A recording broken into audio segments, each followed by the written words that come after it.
Hello friends, welcome back to our channel Enlighten Lives. In today's video, I'll be discussing a very important topic, which is Indian Education Commission or Kothari Commission. So the time period of this commission was from 1964 to 1966. Education Commission 1964 to 66 or Kothari Commission, popularly known as Kothari commission.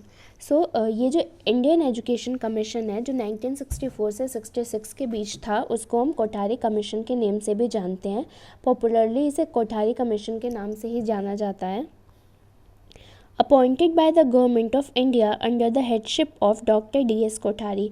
और ये जो Kothari commission बनाया गया था वो doctor DS Kothari के under बनाया गया था. उन्होंने उसको हेड किया था. Submitted its report on June 29, 1966. And ये जो कोठारी कमीशन था उसने जो अपनी रिपोर्ट थी वो एजुकेशन ऑफिस में जून 29, 1966 को सबमिट की थी. Commission called for a drastic reconstruction of education of Indian education. और ये जो कोठारी कमीशन था उसने हमारे एजुकेशन सिस्टम में बहुत सारे चेंजेस के लिए रिकमेंडेशन दी थी. सो वन बाय वन हम डिस्कस करेंगे कि इस कोठारी कमीशन के अंडर, उसकी रिपोर्ट के अंडर कौन कौन सी रिकमेंडेशंस थी, एम्स थे, उसके मेरिट्स, डीमेरिट्स और कौन कौन सी चीज़ें उन्होंने बताई थी टेक्स्ट बुक के रिगार्डिंग, एग्जामिनेशन के रिगार्डिंग, टीचर्स के रिगार्डिंग. सब कुछ हम इस वीडियो में डिस्कस करेंगे. So please watch the video till end. So first is recommendation of commission. So जो फर्स्ट चीज़ जो कोठारी कमीशन ने रिकमेंड की थी वो थी free and compulsory education.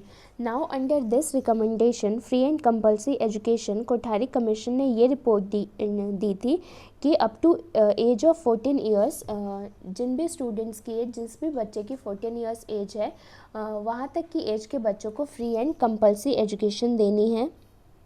Then education and national objectives.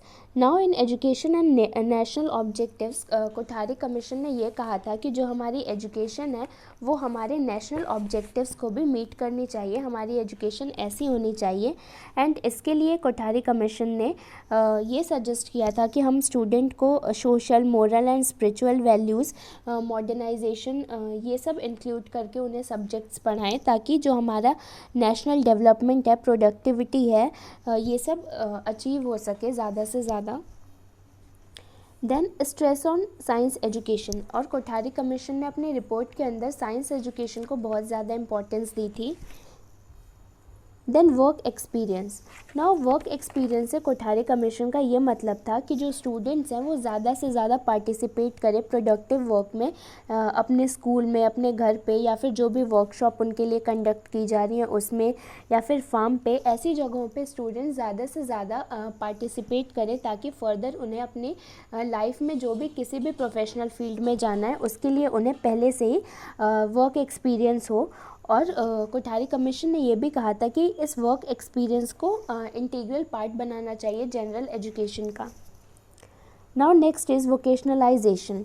Under vocationalisation Kothari commission ने कहा था कि जो हमारी एजुकेशन है वो हमारी एजुकेशन के अंडर हम वोकेशनल सब्जेक्ट्स को भी इंक्लूड करें. ऐसी एजुकेशन भी स्टूडेंट्स को दें जो फर्दर उनके वर्क में, उनके प्रोफेशनल लाइफ में उनको काम आ सकें. तो इन सब चीज़ों की एजुकेशन हम उन्हें स्कूल लेवल से ही देना स्टार्ट कर दें.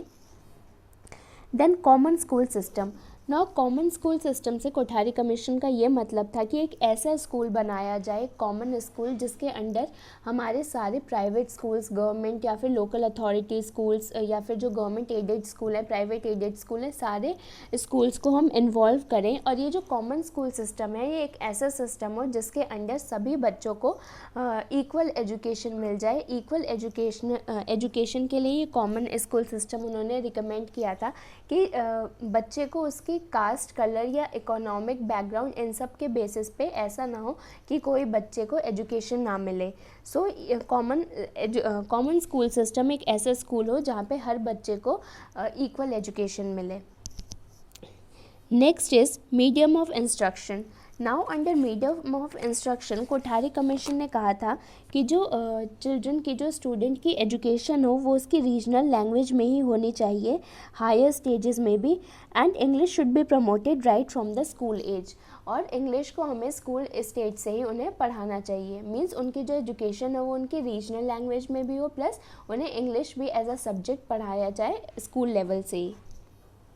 Then improvement in curriculum, methods of teaching and evaluation.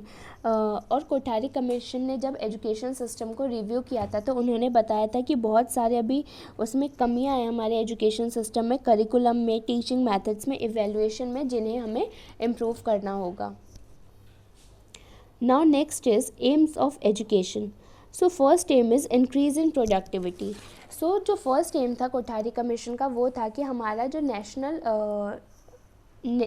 जो नेशनल प्रोडक्टिविटी है उसको हमारे एजुकेशन के थ्रू ज़्यादा से ज़्यादा इंक्रीज़ कर पाएँ हम। एजुकेशन ऐसी होनी चाहिए, इसके अंडर उन्होंने इस चीज़ पे इम्पॉर्टेंस दी थी कि हम स्टूडेंट को work experience, science education, vocational education, इन सब चीज़ों के बारे में भी हम उन्हें स्टार्टिंग से ही एजुकेशन प्रोवाइड करें। Then next is social and national integration. So according to this commission जो social and national integration था इसमें उन्होंने फिर से common school system, social service, teaching literature, philosophy and history in subjects को पढ़ाने की बात की थी ताकि जो हमारा social और national integration है वो maintain रह सके। Then education and modernization. Now under education and modernization Kothari commission ने कहा था कि जो हमारी एजुकेशन है उसमें मॉडर्नाइजेशन की बहुत ज़्यादा ज़रूरत है, न्यू टीचिंग मेथड्स की ज़रूरत है। हमारा एजुकेशन सिस्टम, हमारी एजुकेशन ऐसी हो कि जब स्टूडेंट्स उन्हें पढ़ें तो उनके अंदर क्यूरियोसिटी हो, इंटरेस्ट हो, उनका एटीट्यूड एजुकेशन की तरफ पॉजिटिव हो, उनके अंदर sense of values and skill को हम डेवलप कर सकें। And next is social and spiritual values. So Kothari commission ने इस बात पे भी एम्फेसाइज किया था कि थ्रू एजुकेशन हम स्टूडेंट के fundamental social, moral and spiritual values को भी डेवलप कर पाएँ। Now next is educational structure. According to Kothari commission हमारा एजुकेशनल स्ट्रक्चर कैसा होना चाहिए? So they recommended a uniform pattern of 10+2+3. This is a very important point. So उन्होंने recommend किया था कि जो हमारा एजुकेशनल पैटर्न है वो 10+2+3 इसके अकॉर्डिंग चले। मीन्स 10 ईयर्स तक स्टूडेंट को जनरल एजुकेशन मिले, देन उसे 2 ईयर्स की हायर सेकेंडरी एजुकेशन मिले, देन फर्दर उसके ग्रेजुएशन लेवल पे हायर स्टडीज़ उसकी मैक्सिमम या मिनिमम 3 ईयर्स की होनी चाहिए। Then next is curriculum. According to Kothari commission हमारा करिकुलम कैसा होना चाहिए, हमारा मीडियम ऑफ इंस्ट्रक्शन कैसा होना चाहिए, एंड कौन कौन से सब्जेक्ट्स हम कौन कौन से लेवल में पढ़ाए जाने चाहिए स्कूल में। सो first is lower primary.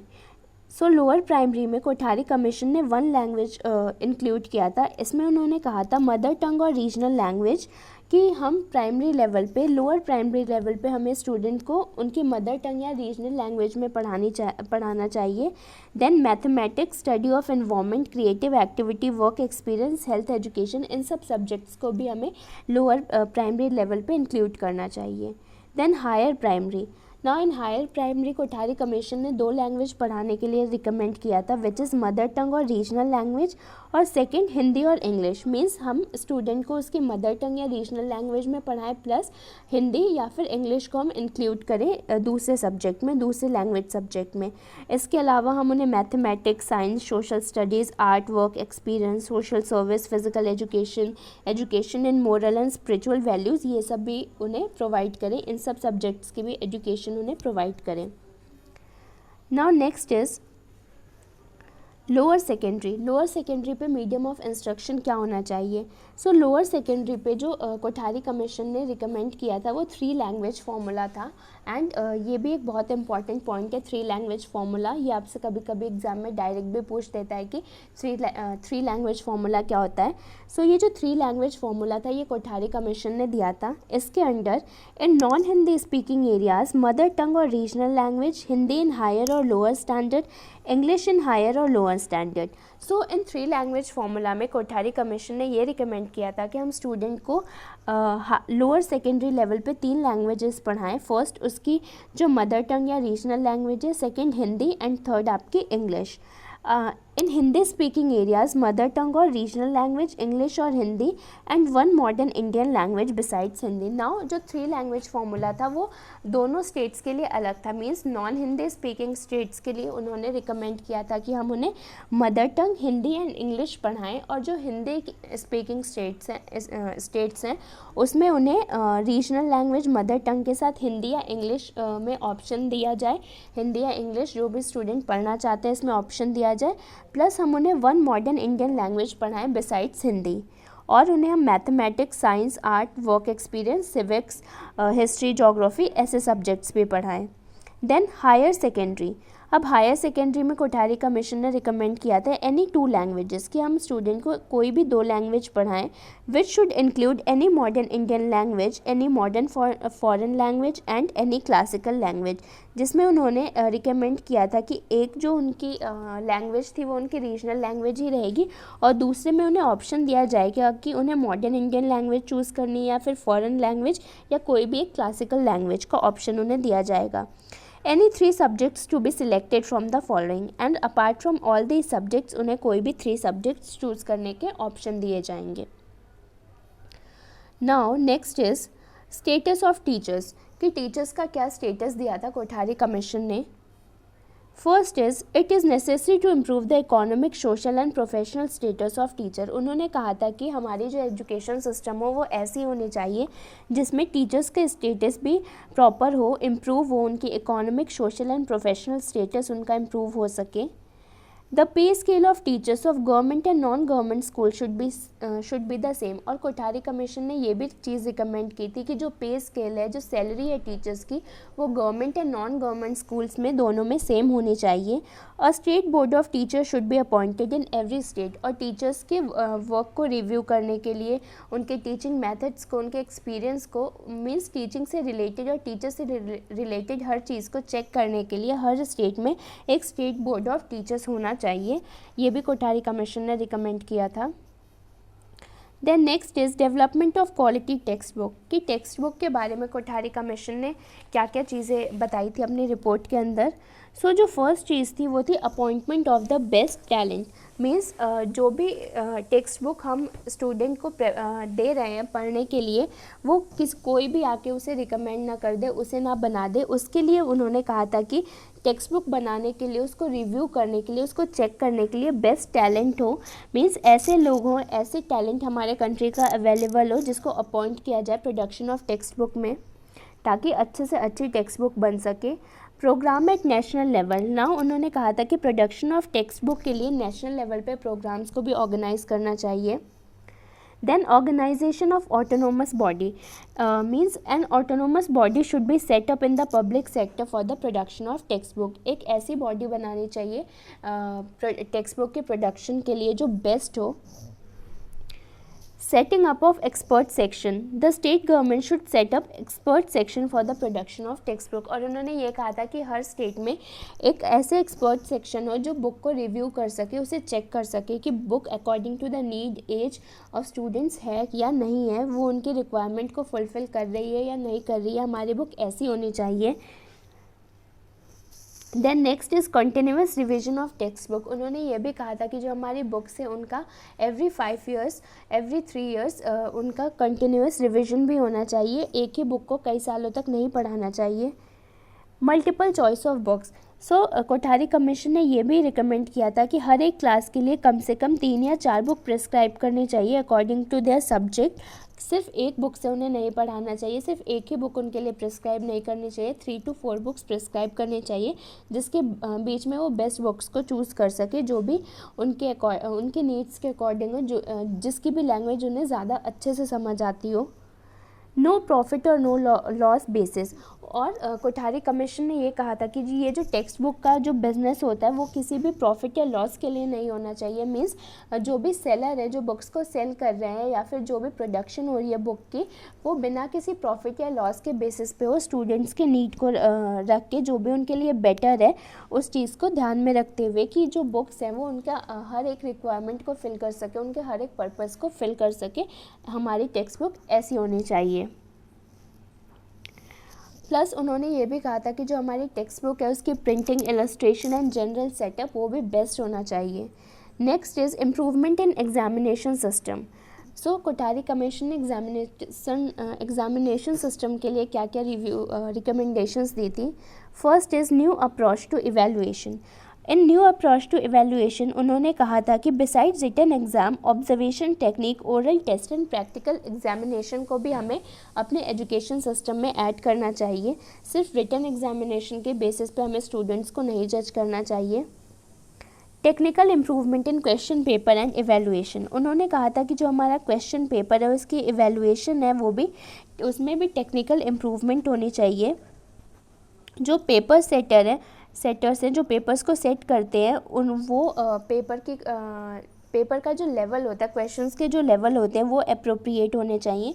Objective based ज़्यादा से ज़्यादा हमारे क्वेश्चंस होने चाहिए इसमें।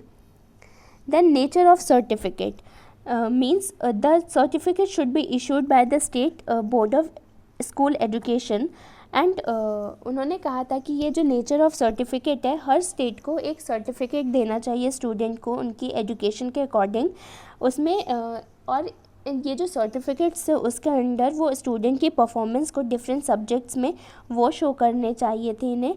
And must bear the remark whether he has passed और failed in the whole examination. और ये जो सर्टिफिकेट है वो स्टूडेंट्स को बताएगा कि उन्होंने जो भी एग्ज़ाम दिया है, जो भी कोर्स कर रहे हैं उसमें वो पास हैं या फेल हैं। Then internal assessment. Kothari commission ने इस बात को भी इम्पोर्टेंस दी थी कि जो स्टूडेंट की जो असेसमेंट है वो इंटरनल बेसिस पे भी होने चाहिए। सिर्फ रिटन एग्ज़ाम जो at the end of the semester होते हैं या फिर at the end of the class होते हैं, at the end of the year होते हैं लास्ट में, सिर्फ उसके बेसिस पे उनका असेसमेंट नहीं होना चाहिए। उनका जो असेसमेंट है वो इंटरनल बेसिस पे होना चाहिए और थ्रू आउट द ईयर होना चाहिए। Higher secondary examination. नाउ ये जो बोर्ड का जो हमारे बोर्ड एग्ज़ाम्स होते हैं इसका भी जो कॉन्सेप्ट था वो कोठारी कमीशन ने दिया था कि at the end of 10th class and 12th class student के बोर्ड एग्ज़ाम्स होने चाहिए जिसके बेसिस पे हम उन्हें जज कर सकें। Now next is merits of Kothari commission. कि कोठारी कमीशन के क्या क्या मेरिट्स थे। Masterly piece of work on all aspects of Indian education. So Kothari commission ने जो भी इंडियन एजुकेशन के एस्पेक्ट थे हर एक एस्पेक्ट पे अच्छी तरीके से अपनी रिपोर्ट तैयार की थी। क्या क्या रिकमेंडेशन हो सकती है हर एक फील्ड में उसको अच्छे से सजेस्ट किया था उन्होंने। presented a comprehensive study of educational problems in the context of national needs and aspiration। और उन्होंने जो भी अपने रिपोर्ट के अंदर स्टडी की थी एजुकेशनल प्रॉब्लम्स के रिगार्डिंग, हमारे एजुकेशन सिस्टम के रिगार्डिंग, वो बहुत ही ज़्यादा कॉम्प्रिहेंसिव थी, डिटेल्ड थी और उसकी जो नीड्स थी उन्होंने जो फाइंड आउट की थी प्रॉब्लम्स वो हमारे नेशनल नीड्स के अकॉर्डिंग भी थी। made a realistic approach to link education to the social, economic, cultural and spiritual aspects of Indian life। और उन्होंने जो भी चीज़ें सजेस्ट की थी, जो भी रिकमेंडेशंस दी थी उन्होंने, वो एक रियलिस्टिक अप्रोच थी, एक ऐसी अप्रोच जिसे हम फॉलो कर सकते थे अपनी एजुकेशनल नीड्स को मीट करने में। recommended reasonable and respectable scales of pay to all categories of teachers subject to periodical revision। Plus उन्होंने अपने जो कमीशन थे, जो रिपोर्ट थी उसमें टीचर्स को भी उन्होंने इक्वल इम्पॉर्टेंस दी थी, उनके पे स्केल को इम्पॉर्टेंस दी थी और उन्होंने कहा था कि जो टीचर्स की परफॉर्मेंस है उनका जो पे स्केल है उसकी भी पीरियोडिकल रिविजन होनी चाहिए। Now demerits of Kothari commission. Position of head of school was left and decided by the commission. So ये जो पोजीशन थी वो जो स्कूल ऑफ द हेड की पोजीशन थी इसके बारे में कोठारी कमीशन में कुछ ज़्यादा अच्छे से उन्होंने नहीं बताया था। Views of commission on medium of instruction was not only conflicting but also controversial. और इन्होंने जो मीडियम ऑफ इंस्ट्रक्शन दी थी, जो 3 लैंग्वेज फार्मूला दिया था डिफरेंट स्टेट के लिए, उसमें भी बहुत सारे कॉन्फ्लिक्ट और कॉन्ट्रोवर्सीज हुई थी। Now important questions. So now अब हम कुछ इंपॉर्टेंट क्वेश्चन डिस्कस करेंगे कि आपके एग्जाम में कैसे क्वेश्चंस आते हैं कोठारी कमीशन को लेके या फिर इंडियन एजुकेशन कमीशन को लेके. सो बेसिकली आपके एग्जाम में 10 और 12 मार्क्स के ज़्यादा क्वेश्चंस होते हैं. सो इसमें आपके ये सारे क्वेश्चंस हो सकते हैं like discuss the main recommendation of Indian education commission, evaluate the recommendations of Kothari education commission, or what do you mean by 10+2+3 educational system as recommended by Kothari Commission. Discuss the role of Education Commission of 1964 to 66 in the educational reforms in India. और according to Indian education commission what are defects of the school curriculum. So आपसे जो भी exam में questions किए जाते हैं Kothari commission को लेके या फिर इंडियन एजुकेशन कमीशन को लेके, वो इस तरह के क्वेश्चंस फॉर्म करता है एग्जामिनर. ऐसे क्वेश्चन सेट होते हैं जिसके आंसर आप अकॉर्डिंगली दे सकते हो. ये जो सारे क्वेश्चंस हैं उसमें आपको सारे पॉइंट्स इंक्लूड करने होते हैं. फर्स्ट आप कोठारी कमीशन के बारे में इंट्रोडक्शन देते हो कि क्या है, किसने दिया है, जो हमने फर्स्ट स्लाइड में डिस्कस किया था. देन उसके बाद रिकमेंडेशंस, एम्स, उन्होंने करिकुलम को लेके क्या कहा था, 3 लैंग्वेज फार्मूला क्या था, educational structure, merits, demerits, teachers के बारे में जो भी हमने इस पूरे वीडियो में डिस्कस किया. आप एक एक पॉइंट को अच्छे से एक्सप्लेन करते हो जब आपका 10 और 12 मार्क्स का क्वेश्चन आता है. देन आपके 5 मार्क्स के शॉर्ट क्वेश्चन भी आते हैं एग्जाम में, जिसमें आपसे ऐसे क्वेश्चंस पूछ देता है like discuss the views of Indian education commission on the following. Means अगर आपको 5 मार्क्स का क्वेश्चन पूछ रहा है तो आपको ऑप्शन दे देगा कि quality of text book, methods of teaching, examination system, vocationalisation of education. इनमें से आप किसी 2 पॉइंट्स को ब्रीफली डिस्कस करो. या फिर आपको सिंपली ये पूछ देगा write any 3 features of Indian education commission. So ये आपकी चॉइस होती है कि आप कौन से 3 फीचर्स को, कौन से 3 पॉइंट्स को डिस्कस करना चाहते हो 5 मार्क्स में. So that was all about Kothari commission और Indian education commission 1964 to 66.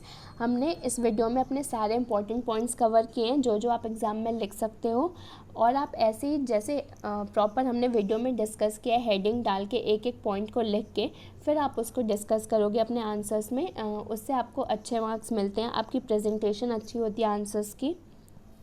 So that was all about Kothari Commission. If you liked the video, please do like, share, subscribe to our channel. Thank you for watching and best of luck.